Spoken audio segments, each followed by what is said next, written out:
이전에 페르소나에 대해서 이야기를 한 적이 있는데요. 이 이야기에 관심이 있는 분들이 꽤 많은 것 같아요. 그래서 오늘은 좀 더 딥하게 들어가 보려고 합니다. 제가 댓글을 아주 자세히 보지는 않는데요. 그래도 대충 다 봅니다. 어쨌든 가장 큰 소통 창구잖아요. 봐야죠. 이 채널을 보시는 분들 연령대가 20대, 30대가 가장 많아요. 그리고 이전에 설문조사한 결과를 보면 IN 유형들이 아주 많은 것 같습니다. 아마도 그래서 이 페르소나 문제 중 첫 번째 문제, 사회화와 관련된 문제에 흥미를 느끼는 분들이 많은 걸로 보입니다. 원래 페르소나는 두 가지 문제가 있다고 했죠. 페르소나가 덜 발달한 문제, 그리고 반대로 페르소나가 지나치게 발달한 문제. 전자는 주로 인생 전반기, 후자는 인생 후반기, 그리고 전자는 주로 IN 유형, 후자는 주로 ES 유형과 관련된다고 볼 수 있어요. 우리 구독자님들 중엔 전자와 관련된 고민을 하는 분들이 압도적으로 많은 것 같습니다.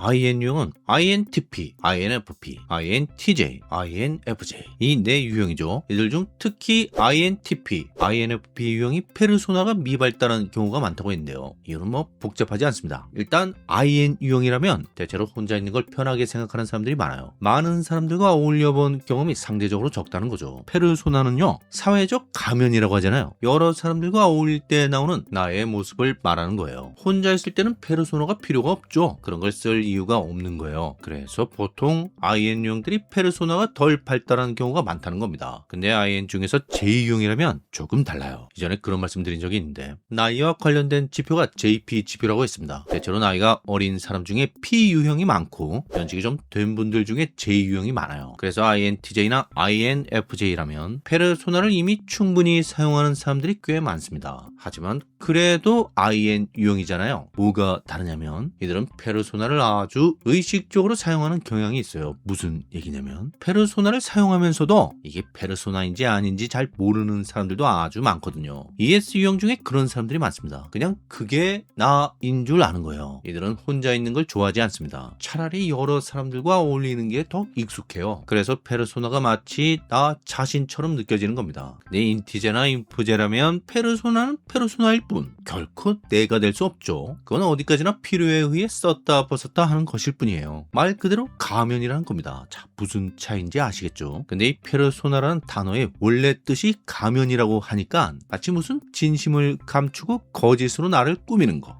이런 식으로 생각하는 분들이 있는 것 같아요. 그래서 페르소나가 발달한다면 사람이 좀 가식적이 된다는 얘기인가? 이렇게 생각하는 거죠. 뭐 그렇게 볼 수도 있지만 엄밀히 말하자면 그런 뜻은 아니고요. 그냥 이것도 난데 다만 이게 나의 전부는 아니라는 겁니다. 다른 나도 있다는 거예요. 근데 내가 밖에 있을 때와 집에 있을 때가 다르잖아요. 그런 사람 많죠. 집에서는 조용하던 사람이 밖에서는 말도 잘하고 놀기도 잘하고 이런 경우가 있어요. 반대로 밖에서는 말수도 적고 얌전한 사람이 집에 오면 말도 많아지고 성격도 괄괄하게 바뀌는 경우도 있습니다. 자, 어느 쪽이 진짜 나입니까? 둘 다 나죠. 다만 내가 밖에 있을 때 행동하는 거랑 집에 있을 때 행동하는 게 좀 다를 뿐이에요. 이때 주로 밖에서 여러 사람들과 어울릴 때의 나를 페르소나라고 하는 겁니다. 사회적 관계 속에서 드러나는 나의 모습을 말하는 거예요. 사람들은 나의 페르소나를 보고 내가 원래 그런 사람인 줄 아는 겁니다. 자, 근데요, 이런 고민을 한다는 것 자체가 페르소나와는 좀 거리가 있는 사람이라는 거예요. 성향 자체가 그런 면이 있다 보니까 나는 너희들이 생각하는 그런 사람이 아닌데? 남들한테 보여지는 내가 진짜 나일까? 이런 생각을 한다는 겁니다. 근데 이런 생각을 거의 안 하는 사람도 상당히 많습니다. 만약 ES 유형이라면 그냥 그게 나지 뭐 그럼 너겠냐? 이러고 치워버릴 가능성이 커요. 이 사람들은 진짜 나는 뭘까? 라는 식의 고민은 거의 안 합니다. 별 관심이 없어요. 페르소나라는 용어는 칼 융이 만든 건데요. 이 사람은 그냥 페르소나를 인간 정신의 기본 요소 중에 하나라고 봐요. 다시 말해서 융에 의하면 모든 사람은 페르소나가 있는 거죠. 그리고 있을 수밖에 없고 있어야만 하는 겁니다. 왜냐하면 모든 인간은 사회생활을 하니까요. 사회생활을 하면 싫든 좋든 페르소나가 만들어질 수밖에 없어요. 예컨대 직업이 간호사, 교사, 법관, 회사원, 공무원이라면 이런 것도 다 나의 페르소나가 될 수 있고요. 그리고 성인이 아니라 학교 다닐 때 친구들 사이에서도 누구는 범생이고 누구는 일진이고 누구는 엄친하고 이런 이미지가 자연스럽게 생기잖아요. 이런 이미지, 그리고 이 이미지를 만들어내는 나의 퍼스널리티, 외부 인격을 페르소나라고 하는 겁니다. 근데 이 페르소나가 덜 발달하면 사회적 적응이 힘들어질 수 있어요. 말하자면 이런 겁니다. 내가 직업이 간호사예요. 사람들은 다 나를 간호사로 봅니다. 근데 만약 내가 간호사로서의 기본적인 마인드나 태도, 지식이나 자세가 부족하면 어떻게 될까요? 너 간호사 맞아? 이런 소리를 듣는다는 겁니다. 간호사 복장을 하고 있지만 하는 행동을 보면 간호사 같지 않아요. 간호사로서의 페르소나가 제대로 발달하지 않은 겁니다. 그래서 같은 간호사들 사이에서 무시당하거나 심지어 환자들에게도 인정받지 못하거나 이렇게 될 수 있어요. 다시 말해서 페르소나가 충분히 발달하지 못하면 사회적 적응에 문제가 생긴다는 겁니다. 자, 그렇다면 INTP나 INFP가 이런 문제가 있다고 했는데 그럼 이 두 유형은 페르소나가 덜 발달한 사람들이고 그래서 사회적 적응이 어렵다는 얘기냐? 정확하게 말하자면 그 얘기가 아니고요. INTP나 INFP의 페르소나로는 그 특성상 사회에 성공적으로 적응하기가 상대적으로 어렵다는 뜻이에요. 뭐랄까 난이도가 좀 있다거나 할까요? INTP나 INFP의 페르소나로 완벽하게 사회적 적응에 성공한 사람들의 경우 상당히 예외적인 일반적이지 않은 케이스가 많습니다. 한마디로 천재들이라는 거죠. 원래 INTP는 천재들이 많은 유형이고요. INFP도 천재들이 많아요. 문과 천재라고 했죠. 아인슈타인이 INTP, 셰익스피어가 INFP예요. 그래서 만약 인팁이나 인프피라면 천재 소리를 좀 들어야 혹은 최소한 영재 수준은 되어야 비교적 성공적으로 사회적 적응을 할 수 있다고 봅니다. 왜 그렇게 보냐면요. 이 사람들은 혼자서 추상적인 생각이나 상상에 빠지며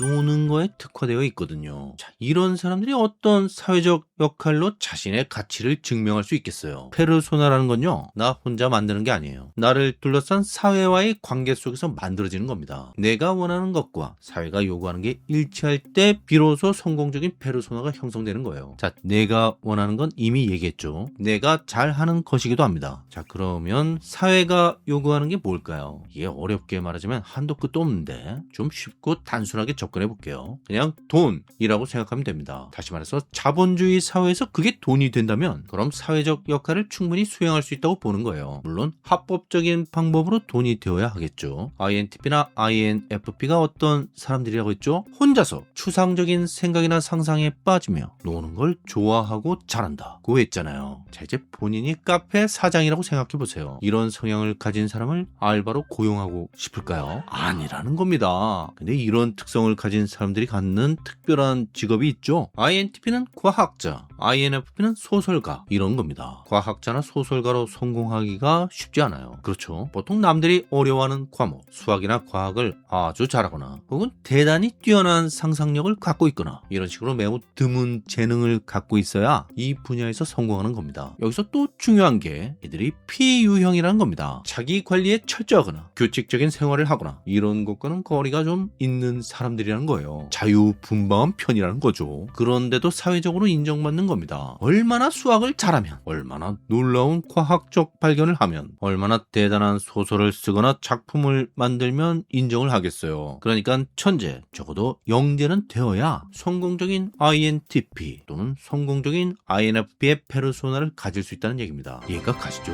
근데 만약 본인이 인팁이나 인프피인데 천재나 영재가 아니라면 그럼 계속 인팁이나 인프피로 사는 거에 고민을 좀 해볼 필요가 있어요. 일반적으로 평범한 직장이라면 나를 제대로 알아보는 사람이 많지가 않아요. 나름 꽤 똑똑하고 재능이 있어도 대부분의 사람들은 그걸 잘 알아보지 못합니다. 하지만 에티켓이 부족하거나 눈치 없는 건 바로 보이죠. 그래서 장점보다는 단점이 훨씬 부각될 가능성이 커요. 그래서 만약 내가 이런 인팁이나 인프피라면 각오를 좀 하는 게 좋습니다. 내가 스스로의 정체성을 그대로 유지하는 상태에서 사회에서 요구하는 역할을 수행하려고 하면 선택의 폭이 줄어들 수밖에 없어요. 최소한 INTP라면 연구원, INFP라면 방송작가 정도는 되어야 제대로 된 페르소나를 가질 수 있다는 겁니다. 근데 여건상 그게 어려워서 다른 선택을 할 수밖에 없는 사람도 있어요. 어쨌든 돈은 벌어야 하잖아요. 성인이라면. 그래서 그렇게 고생을 좀 하다 보면 어느 순간 내가 좀 변했다는 느낌적인 느낌이 들 수 있습니다. 원래 나는